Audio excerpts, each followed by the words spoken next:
Okay, guys, here's the deal. We're going to go over numbers. We are going to go over numbers. You may want to go ahead and grab your pen, grab your paper, grab your calculator. Don't be a hater. We're going to get right to it. Budgeting for recruitment. I need you guys to understand this, that the recruiting process, whether you guys outsource it to a phenomenal, thoughtful organization like Buckhead Staffing or somebody else, it's going to cost you money. It's going to cost you time. It's going to cost you energy. Okay? I need you guys to understand you are going to pay for the process of recruiting, and this is why you're going to pay, because the result of that process is going to be so fruitful for you that if you don't do the process, you are losing out. Let me say it again. The result at the end of the day, it's going to be so worth it for you to actually recruit that if you decided not to do it, you'll be losing out. So I need you guys to also keep in mind that because it is so fruitful, the process needs to be thorough and it costs. Is the screen flickering? Let me see. Let me see if I can turn it down. Let me see if I can turn on some of the light. Maybe that might help out. Give me 1 second. See that? I don't know if that's going to help, but we're going to try. So I have a small diagram to give you a ballpark example of what type of cost can be, assumed by you guys in order to get something done. I got two examples. I have a manager and I have a receptionist. The receptionist is going to be cheaper or less expensive because it's not as intense. Managers, you have to trust them a little bit. They have to have some experience, usually, if you're not promoting from within. And there is, generally speaking, you're going to give that manager the opportunity to delegate. Now, this example, you guys have to be mindful that this example is more from the business owners or like the founders standpoint, and not so much as the person who's directly overseeing everything. So this is more of an expense, as in you're the founder, you're the chairman, you're on the board, and you're trying to come up with your cost of acquisition when it comes to a particular talent. So there is going to be opportunities where in the actual execution of this process, of course, you'd be able to save a couple bucks, but be mindful that the money that you would save, you're going to pay more in time and energy. So let's get into it. All right. So the first thing I want to do is I want to go over the manager, and I'm gonna come up with the total cost, and I'll break down that cost itemized. So a manager acquisition cost is going to cost you roughly around $4,860. So if you want to round up, you can say $5,000. The hire receptionist is going to cost you right around $500. Let me explain the differences, okay? So let's say you have a classified ad. $500 for the manager, $100 for the receptionist. Why? Because you're going to have to advertise more for the manager, like 5 times the amount, in order to get the manager than you would be the receptionist. Anyone who speaks English and answers a phone, for the most part, can be a receptionist. I'm willing to wager that you can get basically any 18-year-old hired or 16 or 17. Well, you probably can't hire that young, but you can get an 18-year-old to answer the phone, and they can be the receptionist. It's not that difficult a task. Now, in order to manage a scenario, you're going to have more applicants, which means you're going to have to spend more money on advertising. I want you guys to always think that you're moving this from not you being the manager, but from you being the owner, and now you're delegating these types of stuff out, and you're paying for it. That's where this cost is coming from. You're paying for your team to do this work for you, okay, or for the company. So 500 in ads, all right? Postage, phones, miscellaneous stuff, like if you need to have like a special number or whatever the case may be, you're probably going to spend roughly around $75 on that. You're probably not going to spend any of that on the receptionist, because one ad on Craigslist, you can grab a receptionist. No big deal from there. All right, now let's get into the labor. That was the cash expense. So around $575 cash expense for the manager, about $100 to get the receptionist, okay? Let's go into the management and labor. This is where it gets gruesome. All right, so to the search planning meeting, as in the strategy meeting where you're sitting down and you're saying, all right, this is the team now, not you, the team. The team sits down and says, okay, we need a manager. Where are we going to find one? okay, we need Indeed, we need Monster, we need Career Builder, we need Buckhead Staffing, we need Atlanta Journal-Constitution. Okay, this is they're sitting down thinking these are the spots that we want to target. That meeting alone, you're going to be paying folks either hourly or salary. All right, because your sales team, which is doing commission, they're out there in the field. They are not doing this type of stuff. So you're paying them. I want to put this in the proper context. All right. So they say that meeting, you got 3-4 people in there. That's a smooth $415. All right. Develop and place your classified ads. So this is creating the ads, copy.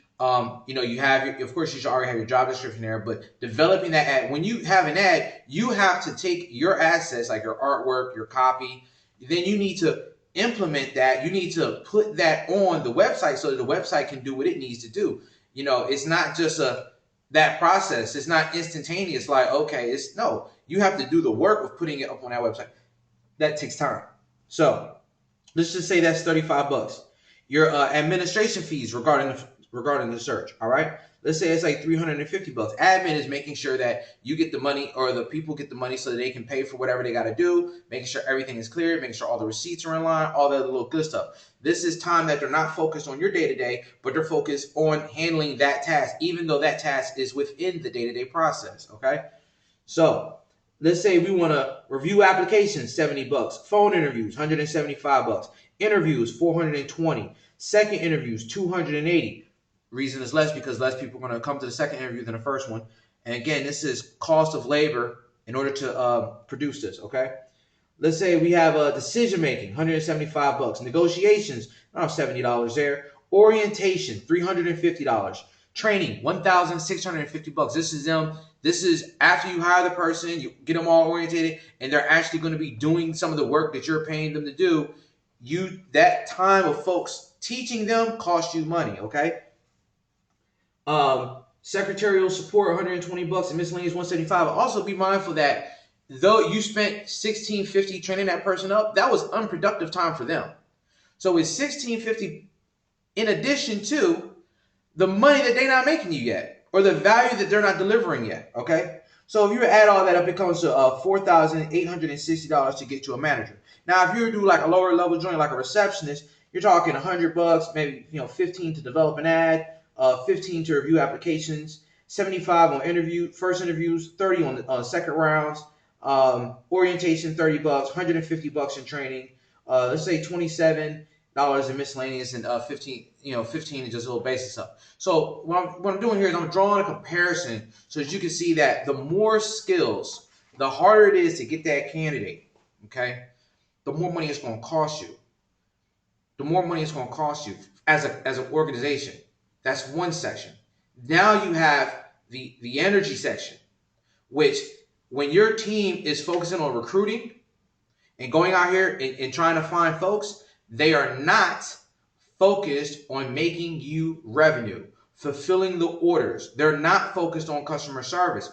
You can't serve two kings. And as much as people want to multitask, multitasking has been proven to show that efficiencies decreases when you're a chef and you've got 8 pots cooking on 2 stoves. It's hard to manage that, but you can do a better job if you're able to focus on 1, maybe 2 situations and get that thing perfect. All right. In this scenario, this is your company spending close to $5,000 to go and do something which takes them off course. So why do I bring this up? The reason I bring this up is because recruiting companies, they charge on average between 20 to 30%. That's what I'm seeing out here in the Atlanta market. We're positioned differently. We're much more competitive. However, I'm seeing the average 20 to 30%. I'm sure there's some people out there that'll do 18.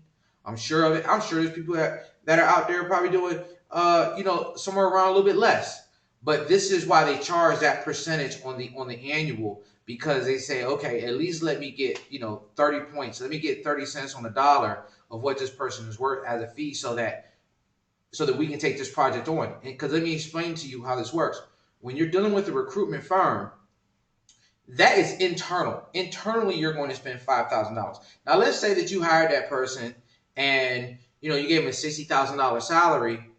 Well, for $1,000 difference, you could have had your company strictly focus on doing what it does, and let another company do all that work for $1,000 or whatever it is, right? But it's small in comparison when you think of, okay, I can keep my company. Say you have an automotive shop, a car shop, all right? You've got 3 people in your office. You've got 6 people in your base. The mechanics are in your base. You got 6 bays. Those mechanics are doing what you do. So you only got the really 3 people in your office. You've got a person who handles the customers. You got another person that sorts parts, and then you have admin that kind of backs up stuff. If that manager puts in his 2-week or his 1-month 30-day notice, now your admin has to now go try to do everything that they're currently doing, which is enough work throughout the day, but then they have to turn around and try to spend all day recruiting. And you already know they're going to spend at least $5,000 or something to that effect, whatever your numbers are, at least a couple $1,000s, $3 to $5 grand. They're going to spend that amount of money not doing what they're supposed to be doing. So what does this do? This creates tension. This creates backlog. This means everything's not happening the way it's supposed to happen because your operation is not set up for recruiting. Now, larger organizations that have 30 to 50 employees, 30 to 100 employees, obviously it's going to be a little bit different. But even yet and still, you're talking about a team dedicated to just going out there and getting folks that you either have or do not have in house. In addition to that, when you look at the amount of money that's going to be spent in just fulfillment and execution of that strategy, when you contrast that to the money that the recruitment agency is going to ask for, which is going to be more, look at the balance of that. So let's just say it's going to cost you $5,000 to get a person, and let's say the recruitment firm is going to cost you, let's say $7,000, $7,500.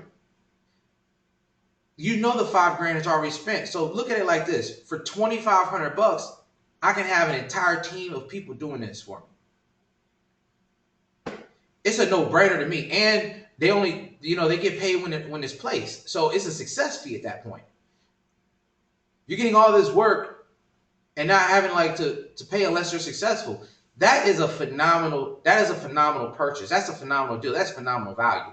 So the reason I wanted to bring this up is because I wanted you guys to understand when it comes to budgeting and having an idea as far as if you should operate with a recruiter, if it's worth it for you or not. If you're a small mom and pop operation, a one person situation, or maybe a 2 or 3 people situation, it might not be worth it for you at that stage in the game, unless you are a startup that has been funded by VCs, PE firms, you are backed.